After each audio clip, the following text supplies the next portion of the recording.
Welcome to the Capital Gains Tax Solutions podcast, where we believe most high net worth individuals and those who help them, they struggle with clarifying their capital gains tax deferral options. Not having a clear plan is the enemy, and using a proven tax deferral strategy, such as the Deferred Sales Trust, is the best way for you to exit your highly appreciated cryptocurrency, business, real estate, primary home, or other assets subject to capital gains tax. I'm your host, Brett Swarts.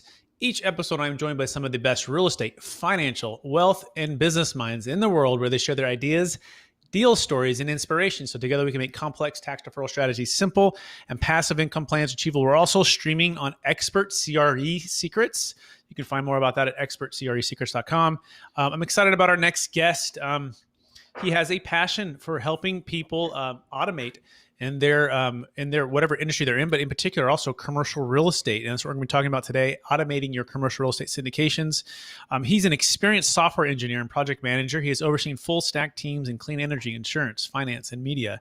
Notable engagements include Morgan Stanley, HBO, Bloomberg, Honest Buildings, and so much more. He has an MBA from London Business School and an MBA from Columbia Business School.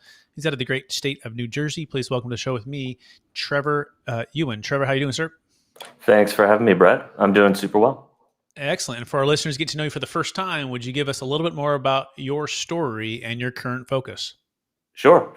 So a lot of what I do puts together some of the different topics you talk about, and I'll try and weave it together in a message that sounds kind of simple and relatable. So I've been a software engineer pretty much since I got out of undergraduate, and I've worked in the tech industry as a day job and also in all of my entrepreneurial endeavors. Now, my wife and I started investing in real estate passively in 2014. And like a lot of folks, we started with single family homes, and eventually we moved up for scale to commercial partnerships and also do a fair amount of private lending with that. A lot of the goal of that at the time was two-part aspect of trying to deal with the fact that we lived in the highest cost area to buy housing, and it just didn't make a lot of sense for us to spend money on it when we wanted flexibility. And yet we could go to other parts of the country and get great deals on single family homes and even commercial real estate. I think the market's tightened up quite a bit, so some of that thesis has changed, but we're still pretty bullish on some of those other more affordable markets. And then beyond that, it was a nice way to diversify away from our occupations. You know, she's in finance, but adjacent to tech, and I'm in tech too. So we wanted to have something physical, something sustainable in there. Awesome. Love it. Love the passion for real estate and the passion for business. So I want to take one step back though, Trevor. I want to go back to the college days or the high school days. And, I believe we've all been given certain gifts in this life, and these gifts have been given to us to be a blessing and help to others. Some people call them strengths. Some people call them superpowers. So I'm curious, what is maybe one or two of those gifts or strengths that you believe you were given? And how does that help how you help bless people today? Sure. I'll probably have a different answer for you in 10 years, but as far as I can tell right now, a couple of things I've got and just naturally had, and a lot of people told me about them for years, and especially when you're younger, you kind of ignore that advice, particularly when it comes from older folks who've been telling you what to do, like your parents or your uncles. But a big one with me was relationships and going deep on relationships, something that I struggled with for a long time to really understand was a huge superpower. And the fact to just build trust, and that obviously came with customers.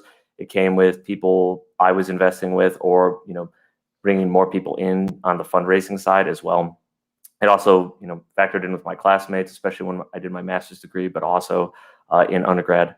Another big one is I'm pretty good with boredom, or maybe boredom's not a good way to put it, but boring topics. So I can really get into the nitty gritty of something that most other people find just pretty dry. And a lot of that led me to some great opportunities, especially in technology, where there's so many needs in business software and sometimes in the drier parts of the operation. And then even in investment, trying to look past the flashy stuff and look forward. There's just really good pockets of value, but you got to get past the photos and take a look at the numbers. Excellent. So relationships, building trust, building deep relationships, and then second, good with some stuff that could be a little bit drier or more boring. Perhaps finding the gold in places other people can't find it. Is that a fair summary, Trevor? Yeah, I would say so. Awesome. Now let's dive right into automating your commercial real estate syndication. So, what's the number one secret, Trevor, to automating your commercial real estate syndication business? Well, I think the first thing that I would tell people to think about is don't assume you can do it in one shot. So it's a process of continuous improvement, and so you need to take all your cards, so to speak, which are all your operational problems, and lay them out on the table. So figure out what is not going particularly well. And there is a problem in technology sometimes where people overvalue technological improvement for its own sake. So, a classic example in real estate is people do mailing campaigns. And if you're getting a great response rate on the mailing campaigns, just keep doing them, right? No need to overthink it and figure out how you can put that into a more digital format. The mailing campaigns tend to be pretty good with a lot of the absentee owners of properties anyway. So that's one thing. Say, is this a real problem that I'm having? And is technology actually a solution to this problem, or will it create a new problem for me to develop, right? And then once we get to that point of just understanding, okay, these are the 3, 4, 5 things that our business is really struggling with right now. Now we're going to go through a process of looking for what are the off-the-shelf solutions that we've got for that. In part because in the build versus buy trade-off, buy is usually better when it comes to the software, particularly SaaS side. A lot of that is because there's great software companies out there trying to innovate around these exact needs, right? So say, scheduling for property management or maintenance, I'd really encourage people to look at buying existing platforms for that, because there are full teams of people just bending over backwards, sometimes with venture funding, to try and build a good product for you to use. Now, some of them might not be that great, but there's no harm in trying. And then the very last piece, and this is what Southport Technology Group will help a lot of people with, is okay, now we have the remaining, I call it the last mile, which is a problem or a concept they use in postage and shipping, which is the idea of the hardest part of the shipment is the very last mile, getting it to the front door. And in the case of the software, the last mile would be the automatable part of the business that is truly bespoke, truly unique to that syndicator or the person who's running that business. And if they're willing to invest the reasonable amount of money that it will take to automate that process, they will have a huge advantage over the competition. But it's all about building those blocks up, right? If you don't even have a domain name, then you got to get that. You got to get the basics right first. And this goes for a lot of aspects of investment. I mean, people say, don't go buy the 200 unit building before you actually know how to run a property management team, run your expenses, run your accounting, right? Figure that stuff out first. But once you get up to that point, the ability to scale is big. And where I would, tell people to look is key things you want to think about is how can I improve investor outreach? Similarly, how can I improve sourcing on buildings? Or the other one that we see a lot of is vendor relations as well. And the last thing I'll say is we see some syndicators, some of the people I've talked to, moving into new products. So what they want to do is not only develop products to help their real estate, but also move into a new sphere that's actually a technology product. Excellent. I'm going to try to summarize that. So, one, don't assume you can do it all in one shot, right? Just look for continuous improvement, figure out what's not going well, figure out what is going well, and don't assume that technology is necessarily the solution, right? It could be creating a new problem. And then you want to identify 3 to 5 things which are absolutely a problem, and then focus on on improving those and finding a technology solution. If you can purchase that, great. If not, maybe you have to build it from the ground up. And then the last mile, right? Getting it to the customer, to the client. Is that a fair summary? Yeah, and I would say the one thing I'll say about the last mile is you'll know it when it's something very unique to your business, right? If it's something that everybody does, like files taxes, it's probably not going to be the unique business advantage for you, right? But there is something different happening you're in Sacramento, for instance. There is something different happening for syndicators in the Sacramento market. I don't know what it's based on. It might be based on the fact that there's different kinds of local regulations, or the fact that landscaping crews work or bill in different ways. Whatever it is, that's going to be the bespoke advantage that you're going to want to look at, because of course real estate's incredibly localized in that way. Mm-hmm. Excellent. No, I love it. So that's the first thing, to automating your commercial syndications business or syndication business is doing those things. Now let's talk about your hands-on, Trevor. Once someone says, "Hey, I got these 3 to 5 problems. I'm not a tech guy. I'm a real estate guy." What's the next step to implementing this, or what would somebody, or maybe give us a case study of someone who's hired you recently or you're currently working on? What are you doing for them right now? Yeah, sure. So, I guess my favorite case study is one of our older customers who's an auto insurer, and they're actually not far from you. They're based out in California. And you could actually read about this on the Southport Technology Group website. They came to us years ago with a very small problem, which was dealers are improperly filling out the paper forms that we're sending them. So we want to build an electronic version of that form. And that was one of the smallest invoices I ever sent them. It was a quick project. We got it out the door really easily. That whole process has expanded into a multi-year relationship that started in 2014, and just has blossomed up until now that we're running 5 separate, much larger scale platforms for the customer. But all this was based on the iterative identification of the problems, right? So the problem initially was dealers are filling out paper forms and they're not doing it right. And these forms are unique to our industry. They're unique to our business. We don't have another good way of filling them out and validating them.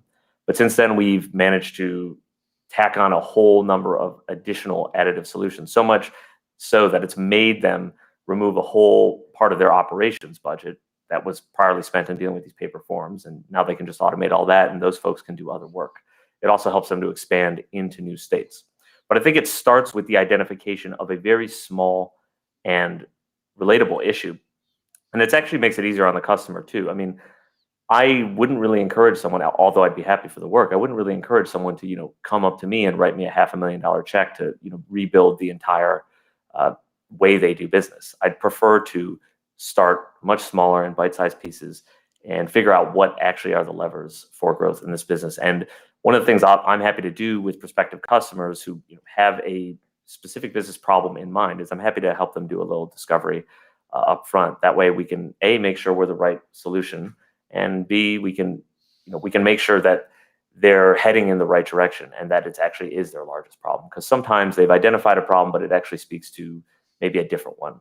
Like the fact that, hey, why are you handling everything via email? You need some kind of CRM before we can even move on to handling this specific problem for your business.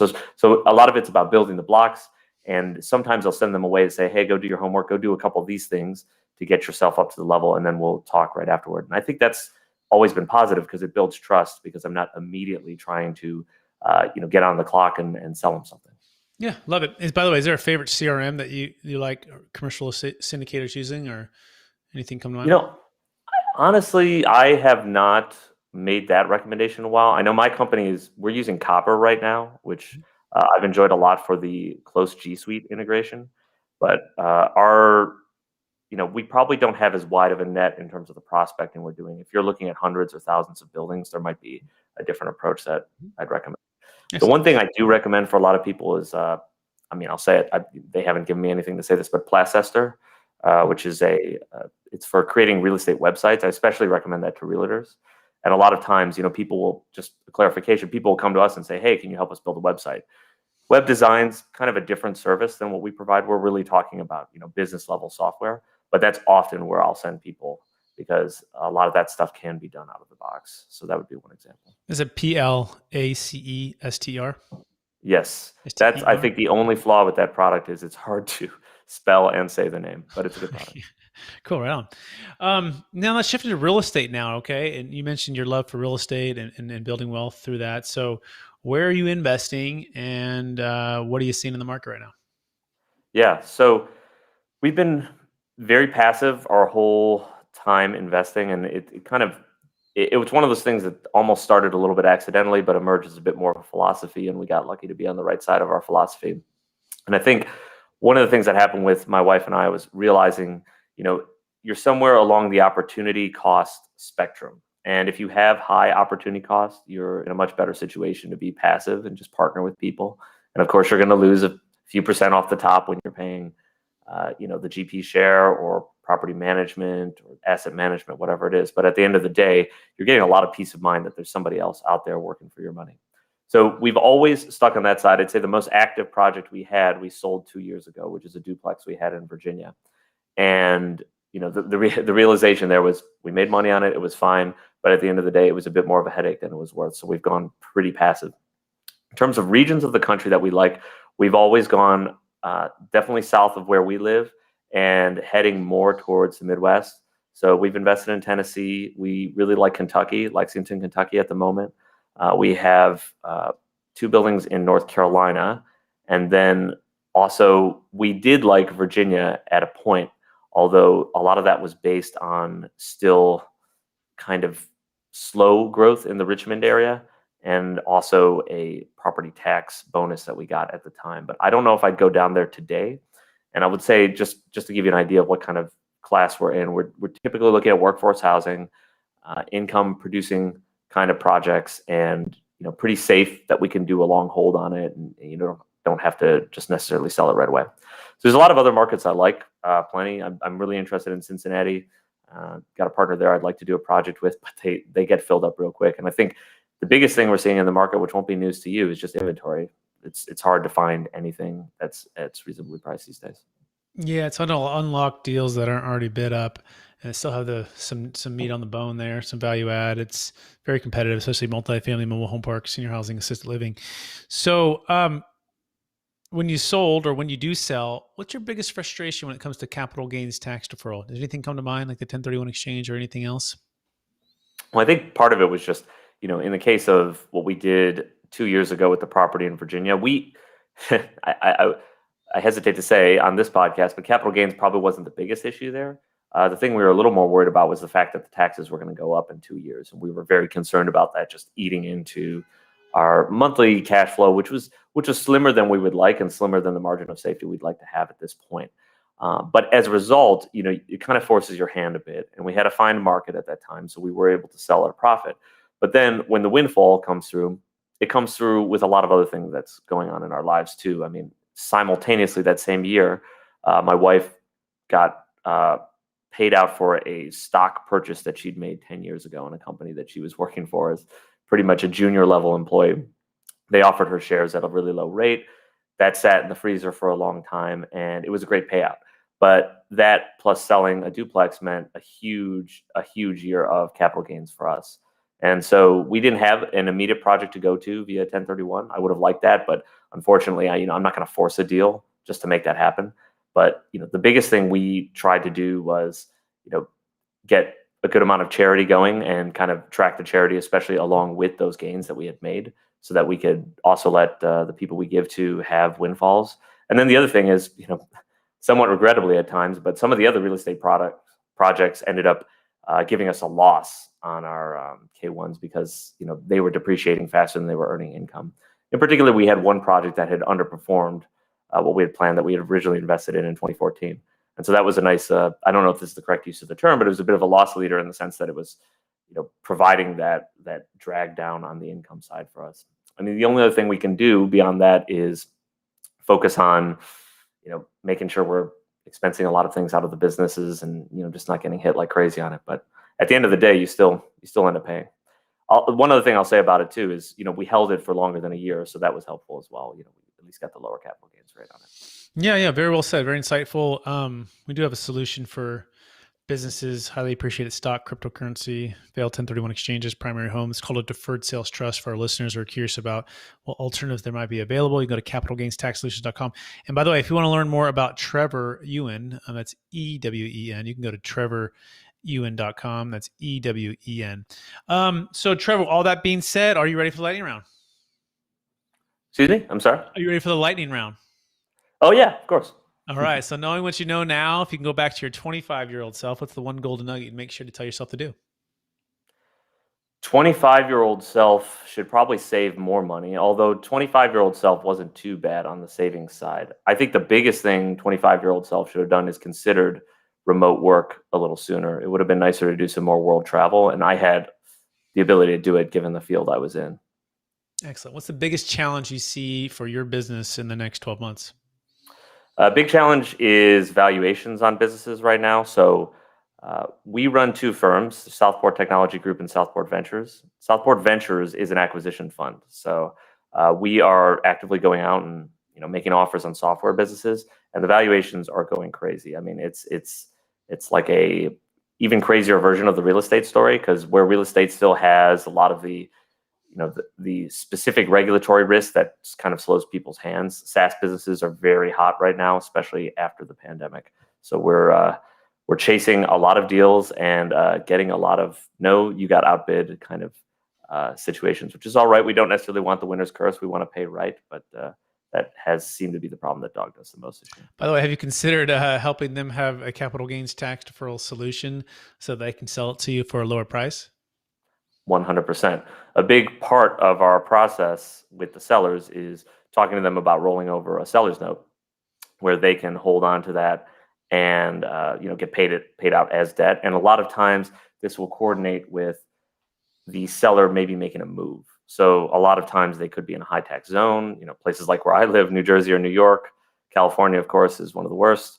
And so they want to make that move to Florida or Texas before they get paid out everything. So that's a classic example of what we do. And I think when we get closer to the actual sell point, that's going to be another discussion we have is, hey, look at some of the other options you got as well. Yeah. What's the biggest challenge with the seller note? What do you feel like is the number one thing that's challenging there? To some extent, I think there is a psychological issue where people want to be separated from the business. And it varies from every seller. Some sellers are more than happy to hold back some equity or take a pretty big note. Sometimes the seller knows they have to take a big note because it's not the kind of business that can just blow you out of the water on the price, and so that helps their negotiating leverage. But sometimes also they have some big dream they've been waiting on. They want to go buy a ranch or do something that takes a little bit more money than that, and so that is always part of the discussion. But at least a small seller note is always part of our process, in part because we'd just be worried about any seller who wouldn't be willing to take some debt in the future cash flows of the business. What is their concern? Unless they had a very specific reason that they wanted to be entirely divorced from it. Yeah, we just had a deal in Alabama. We closed for a business seller. He had 3 partners and he wanted to be bought out for about $2.6 million. His challenge was he had about $600,000 of tax, and then he was in his 40s. He wanted to start a new business venture, in fact, building multifamily properties. And so he could not 1031. So he used the Deferred Sales Trust, parked the funds, and now he's building 70 units, all tax deferred. And so for him, it was two-pronged. A, I don't have to be considered with the business anymore. Like, I can really separate it. I don't ever have to foreclose or take it back. B, I can still defer the tax. And then C, I guess it'd be three-pronged. I can now use the funds that I would have paid to start my new business dream, right? My new venture. And that's pretty sweet. And by the way, we use a seller carryback. That's what it is. It's just a third party seller carryback.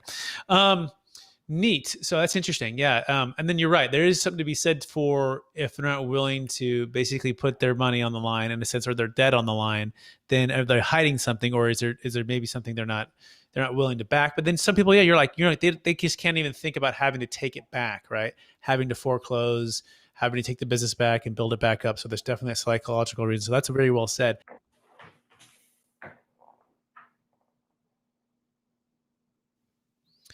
Any questions on that, Trevor? I think I lost you for a second, or does that make sense? That absolutely makes sense. Yeah, I think this is where we build a relationship with the seller, right? And we want to know what's at the core of what you're trying to do, right? Mm-hmm. And there are a lot of times it aligns with maybe a bit more of a sad or emotional story where you would completely understand why someone doesn't really want to take back the debt. Sometimes a huge thing has happened in their personal life that has changed their perspective so radically that they just want to move on, right? And those things are something we'd obviously be willing to consider. But with someone who's obviously just going to keep existing and has no reason not to want to take a note on the thing, I think we would look at that a little suspiciously. Awesome. Makes sense. What's the one book you've recommended or gifted the most in the past year? Been recommending a lot The E-Myth by Michael Gerber. You probably hear that one quite a bit. Or The E-Myth Revisited is the updated edition. So we're big business process junkies over here. And I think part of that is because we end up doing that work for people. So we see how other people's businesses can be improved with good standard operating procedures. So that's one I talk about a lot. Just, had a big tweet about that the other day. And I think I'd be consistent by saying it. Love it. Favorite leadership quote or theme that you strive to live by? Well, I mean, I guess this is kind of a generic answer, but I think I'd go with servant leadership, and I'd add a bit to that with some consistency as well. So I really try and be someone who can be held by my word in terms of what I'm going to say one day to the next, and I can apply that across a broad range of people who work for me, so that they have a pretty good understanding. And because we bring in a lot of contractors, I think that's a good thing for establishing goodwill with folks, just to get the idea that, oh yeah, I promised to pay that, even though the work ended up being different, or something else changed rapidly. Let's just get that done with. Let's get water under the bridge, and I think that's been really really positive for us. Love it. What are you curious about right now? Well, I am very curious about, I think, Eastern European technology companies. I know that's a bit of a diversion, but there's a lot of growth in that part of the market that we're seeing now as we're sourcing tech companies for purchase. Now, we are going to purchase something in the US or Canada, but that's an area where we see tons of talent, tons of growth, a lot of really cool products coming out of the region. So keep an eye on Excellent. it. Yeah. I'm going to France, potentially. Yeah, COVID, all that kind of stuff, for a 2-week vacation. Is like a tech thing, like a big Silicon Valley over there, southern Okay. France, and all these people that are techie people. They want me to talk about tax, but it's interesting. I'll maybe report back what I learn over there. But You will meet a fair number of Eastern Europeans, is my yeah, guess, yeah. especially the people actually building the stuff. Yeah, exactly. So, last question, and then we'll let you go. After all your success and helping all the people you've helped and investing in all the reals that you've invested in, how do you stay centered in your values, and how do you stay encouraged to charge forward to reach new goals? That's the ultimate question, man. I mean, one thing is good friends and community around, and a lot of people who've really helped me to get a leg up. I It's probably the most generic thing to do, but I really, have to thank my wife Diane, who is my partner in every sense of the word. We are, truly financial partners, and what that means is, when a dollar comes in or out of the house, it's both of our dollars, and it's been great to see that, because there's been a lot of times where we've been on the different side of an issue or an investment, and worked on seeing each other's perspective. Uh, my partner Nicholas is also super encouraging. I don't think I'd be doing great with the whole acquisitions thing if it wasn't for having him around. It just helps to keep your motivation up when you're just looking at tons and tons of deals, and so many of the things are overpriced, or there's issues with them. So it's great to have someone to bounce it off. And we've just had a lot of great people in our lives come in and out different ways, not even in the business sense. And so just being surrounded by that kind of community is just keeps me going, and keeps me uh, revitalized. And especially after COVID, it's just more important than ever. And we've been fortunate to be able to get out quite a bit when we can. But I think this year I'm ready to get back into a bit more social life and travel that goes with it. Amazing, Trevor. For our listeners who want to get in touch with you, will you remind them one more time where they can reach you? Yeah, check out trevorewen.com. That has a link tree that'll show you Southport Technology Group, Southport Ventures, my LinkedIn, also my Twitter, and shoot me a message in your preferred way in those, and we can keep up the conversation. Awesome. Trevor Ewen, thanks for being on the show. More than a pleasure getting to know you a little bit here. I want to thank you for sharing part of your story, so much of your expertise. I want to encourage you to keep using your gifts of building deep relationships and going deep on boring topics, so that we can undercover gold, right? Like E-Myth Revisited, right? Michael Gerber. You want to read that book? That'll put you to sleep. But for people like Trevor, it's gonna light them up, and he's gonna help you light up your business. So make sure you reach out to Trevor Ewen. And also want to thank our listeners for listening to that episode of the Capital Gains Tax Solutions Podcast. As always, we believe most high net worth individuals and those who help them, they struggle with clarifying their capital gains tax deferral options. Not having a clear plan is the enemy, and using a proven tax deferral strategy, such as the Deferred Sales Trust, is the best way for you to exit your highly appreciated cryptocurrency, real estate, primary home, business, artwork, collectible. You can go to capitalgainstaxsolutions.com. That's capitalgainstaxsolutions.com to learn more about that. And we're also streaming on Expert CRE Secrets, right? We touched on some expertise on commercial real estate, and we're also streaming there too. So we appreciate our listeners out there in the Expert CRE Secrets world. And with that, please rate, review, subscribe. We appreciate you. Share this with a friend.